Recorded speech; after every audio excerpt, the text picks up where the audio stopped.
আৰু উৎসৰ পৰা যিটো পানী আহে তাতকৈ বহুত বেছি পানী ৰঙা নদী প্ৰকল্পই পেলাই দিয়ে। সেই ৰঙা নদীৰ প্ৰকল্পৰ পানী এইটো ৰঙা নদীটো আপোনালোকে সকলোৱে জানে, ৰঙা নদী প্ৰকল্প, এইটো ইংৰাজীত যদি প্ৰকল্প এটা উতলা প্ৰকল্প। সেই উতলা প্ৰকল্পটোৰ পৰা পেলাই দিয়া পানীটোৱেই আজি ডিক্ৰং নদীত পেলাই দিয়ে। ডিক্ৰঙৰ পৰা আহি আকৌ শিঙৰাত পৰেহি। শিঙৰাত পৰাৰ পাছত এই শিঙৰাৰ গোটেই পাৰৰ মানুহবিলাকক একেবাৰে পগলা কৰি দিয়ে। এইবাৰ আপোনালোকে নিশ্চয় দেখিলে যে এতিয়া আমি সকলোৱে দেখিলোঁ যে এইবাৰ 38খন গাঁৱত তেনেকৈ পানীও ইয়াতে হৈছে।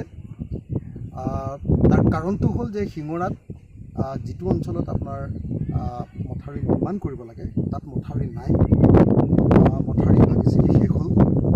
সেইকাৰণে এই মুহূৰ্তত মোৰ প্ৰথম দাবীটোৱে হ'ল যে যদি সঁচাকৈ ৰঙা নদী পঞ্চায়তৰ মানুহক বচাব লাগে, এই ৰঙা নদী অঞ্চলত, এইটো নাওবৈচা সমষ্টিত পৰে, ৰঙা নদী অঞ্চলত আমি শিঙৰা নদীত 1.5 কিলোমিটাৰমান নহয়, মথাউৰিটো 1.5 কিলোমিটাৰমান, 1.5 কিলোমিটাৰ মথাউৰি আমি নিৰ্মাণ কৰিব লাগে। সেই মথাউৰিটো নিৰ্মাণ নকৰাকৈ আমি কেতিয়াও এই 38খন গাঁও বচাব নোৱাৰোঁ। দ্বিতীয় কথা যে এই শিঙৰা নদীখনৰ আগফালে য'ত এতিয়া এটা এইটো কি বুলি কয় দেখোন মৰ্চলা অঞ্চলত য'ত এটা জিঅ'বেগৰ কাম কৰিব তাৰ আগফালটোত কি কৰা হৈছে যে আগফালটো উন্মুক্ত কৰি তাৰ পিছফালে এই যিটো জুৰি আছে আমাৰ এইখন কি কয়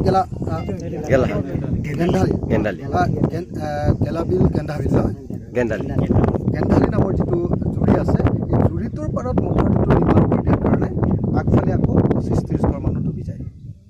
সেইকাৰণে এই মুহূৰ্তত ৰঙা নদী পঞ্চায়তৰ 38খন গাঁৱৰ ৰাইজৰ দাবী হ'ল যে শিঙৰা নদীৰ যিটো অঞ্চলত এতিয়ালৈকে মথাউৰি নাই, 1.5 কিলোমিটাৰ 2 কিলোমিটাৰমান হ'ব, সেই মথাউৰিখিনি নিৰ্মাণ কৰি দিব লাগে। আৰু প্ৰয়োজন সাপেক্ষে সেই মথাউৰিত জিঅ'বেগ প্ৰটেকশ্যন দিয়াৰ ব্যৱস্থা গ্ৰহণ কৰি দিব লাগে। আৰু এতিয়া যিটো ঠাইত জিঅ'বেগ প্ৰটেকশ্যন দি আছে তাৰ পৰা অলপ আগলৈ আৰু 1 কিলোমিটাৰমান মথাউৰি নদীখনৰ পাৰে পাৰে নিৰ্মাণ কৰি দিব লাগে। পিছফালে এই গেন্ধালিত দিয়া যিটো আপোনাৰ চেনেল কাটিঙত দিয়া যিটো মথাউৰি, সেই মথাউৰিটো ব্যৱহাৰ কৰিব নালাগে। যদি সেইটো মথাউৰিক ব্যৱহাৰ কৰে তেতিয়াহ'লে আৰু 25-30 ঘৰ মানুহ এইফালে ডুবি যায়। লগতে ইয়াতে এখন জনজাতি হাইস্কুল আছে, ট্ৰাইবেল হাইস্কুল, জনজাতি হাইস্কুলখন ডুবি গৈছে, অংগনবাদী কেন্দ্ৰটো ডুবি গৈছে, সেইবিলাক একদম এবাণ্ডন হৈ গৈছে। সেইবিলাকত এতিয়া